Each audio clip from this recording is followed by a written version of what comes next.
Somalian জলদস্যুদের হাত থেকে এমভি আবদুল্লাহ নাবিকদের মুক্তির খবরে স্বস্তি ফিরেছে স্বজনদের মাঝে, বইছে আনন্দের বন্যা।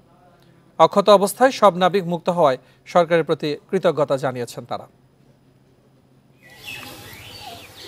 এমভি আবদুল্লাহর 23 বাংলাদেশি নাবিকের বাড়িতে বইছে আনন্দের বন্যা। অক্ষত অবস্থায় মুক্তি পাওয়ায় শেষ হয়েছে স্বজনদের 1 মাসের উদ্বেগ উৎকণ্ঠা। এমভি আবদুল্লাহর প্রকৌশলী খুলনার তৌফিকুল ইসলামের ছেলে মেয়ের উচ্ছ্বাস থামছে না।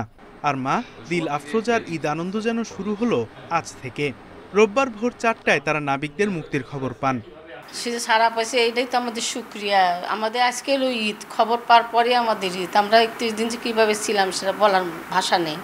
নোয়াখালীর নাবিক আনোয়ারুল হক রাজু ও আহমদ মোহাম্মদ সালেহের পরিবার দিন গুনছেন কবে প্রিয় মানুষের সাথে দেখা হবে।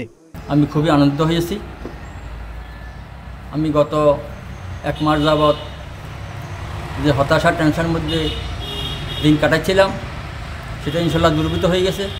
লক্ষ্মীপুরের নাবিক আইয়ুব খানের পরিবারও উচ্ছ্বসিত। প্রিয় মানুষকে এখন কাছে পাওয়ার অপেক্ষা।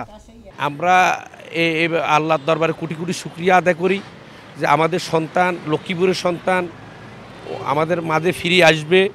জিম্মিদের মুক্তির খবরে নাটোরের জয় মাহমুদ, ফেনীর ইব্রাহিম খলিলুল্লাহ বিপ্লব, ফরিদপুরের তারেকুল ইসলাম সহ সব নাবিকের পরিবার ও স্বজনদের মাঝে ফিরেছে স্বস্তি। প্রতিটি বাড়িতে বইছে ঈদ আনন্দ, বাংলা নববর্ষের উৎসবের আমেজ।